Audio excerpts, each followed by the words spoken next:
A 5-month break from the studio for a popular recording group is usually a refreshing experience, used to reassess their artistic direction. This has actually become quite standard as time has progressed. A lot of bands today might take a 1-year or even a 2-year break before they make a new album, or even release a single. For the music industry of the 60s, though, 5 months was an eternity. The 13-hour marathon session of November 11th, 1965, yielded 2 amazingly melodic pop standards, and the finishing touches to 2 others, all of which graced the excellent Rubber Soul.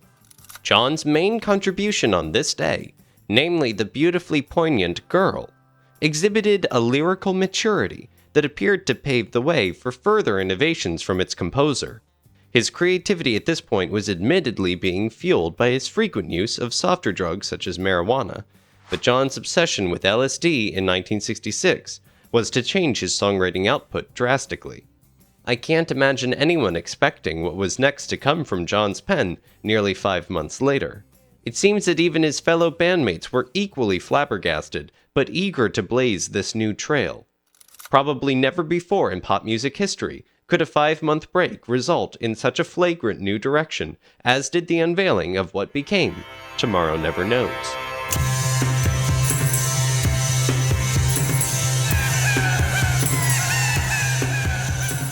The inspiration for the song came from a 1964 book by Timothy Leary, Ralph Metzner, and Robert Alpert, called The Psychedelic Experience, a manual based on the Tibetan Book of the Dead. Leary had spent 7 months in the Himalayas studying Tibetan Buddhism under Lama Govinda. The book was a direct result of this period of study.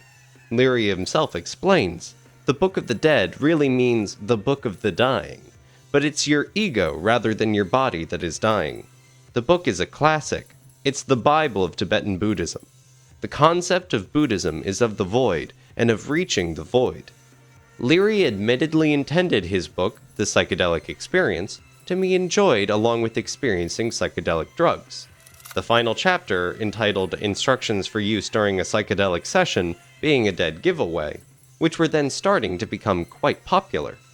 Barry Miles, a close friend of the Beatles, ran Indica Books in London, and, as requested by the boys, sent them significant pieces of literature concerning the countercultural when he obtained them. Miles remembered John visiting with Paul in search of something by Nietzsche. Having handed him the portable Nietzsche, Miles showed John a book that had just arrived, the Tibetan Book of the Dead. John was delighted, Miles remembered, and curled up with the book in an old sofa that we had in the middle of the shop. For those who were newly enamored with LSD in the 60s, as John was, a thirst for deeper meaning was desired in order to make sense of the sensory images and unpredictable effects that were experienced when taking the drug. John took it with him on his vacation to Trinidad in January of '66. Before his flight, he recorded a spoken word tape in the attic studio of his Kenwood home, which was to be used for his intended purpose of personally delving deeper into the LSD experience. Leary suggests making such a tape to play back to yourself during an acid trip, the moment you sense you're moving into a dangerous course, which was John's experience in past trips. With the final chapter of Leary's book in front of him, John recorded, "Oh, John Lennon, the time has come for you to seek new levels of reality. Your ego and the rock and roll game are about to cease. You are about to stand face to face with the clear light. That which is called ego death is coming to you. This is now the hour of death and rebirth. Do not fear it. Surrender to it. Join it. It is part of you. You are part of it. Remember also, beyond the restless flowing electricity of life is the ultimate reality, the void." He was soon writing a song using some of the actual lines from Leary, including his description of the state of grace beyond reality, using the working title, The Void. The Void was the term employed by the translators of the Tibetan Book of the Dead for the region in which the soul finds itself after death. Paul relinquishes any doubt as to who was the entire composer of this track by saying, "Tomorrow Never Knows" was definitely John's. I remember John coming to Brian Epstein's house at 24 Chapel Street in Belgravia. when we got back together after a break, and we were there for a meeting.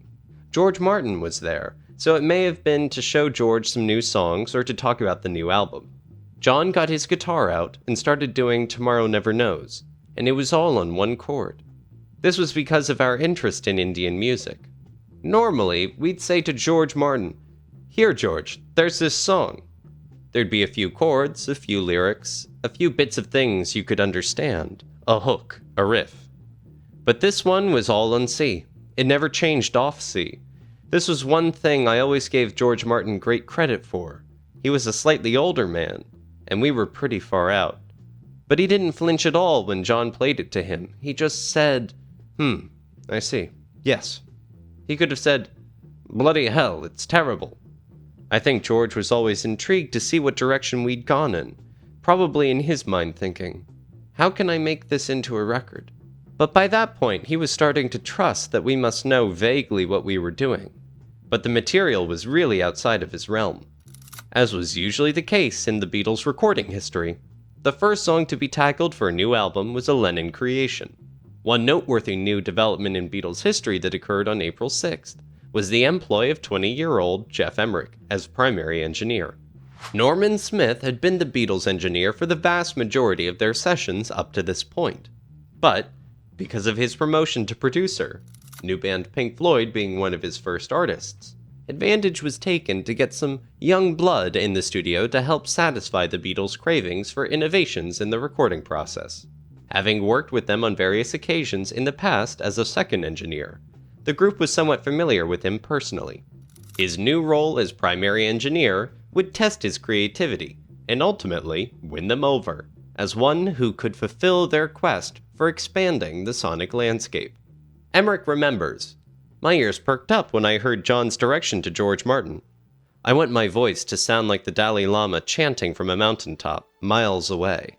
I'd imagined, in my head, that in the background you could hear thousands of monks chanting."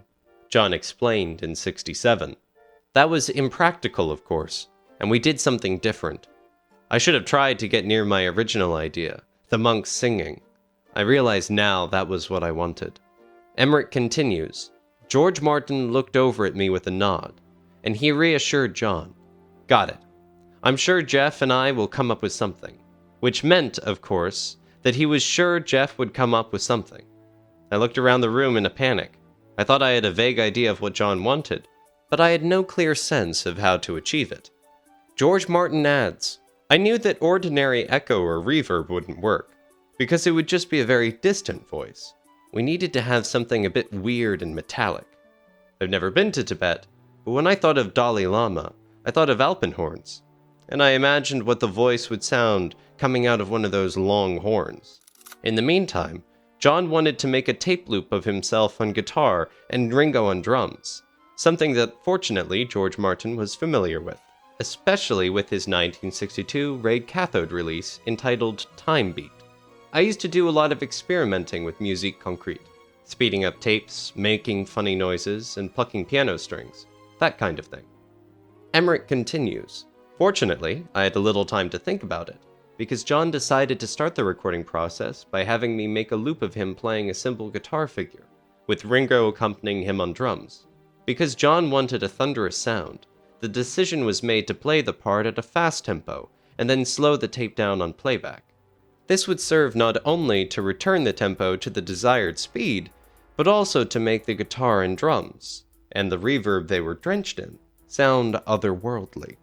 Simultaneous to Ringo providing the drum pattern along with the tape loop was John overdubbing lead vocals, using an innovative new effect. Emerick says, "The studio's Hammond organ was hooked up to a system called a Leslie, a large wooden box that contained an amp and two sets of revolving speakers, one that carried low bass frequencies and the other that carried high treble. No one had ever put a vocal through it.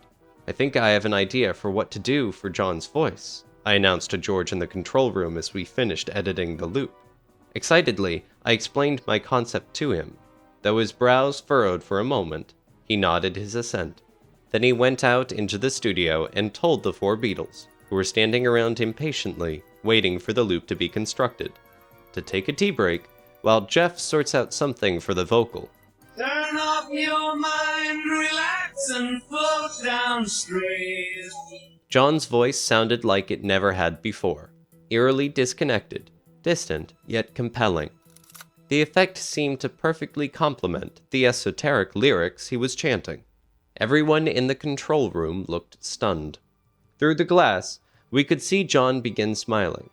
At the end of the first verse, he gave an exuberant thumbs up, and Paul and George Harrison began slapping each other on the back. "It's the Dalai Lenin!" Paul shouted. "That is bloody marvelous!" John kept saying over and over again.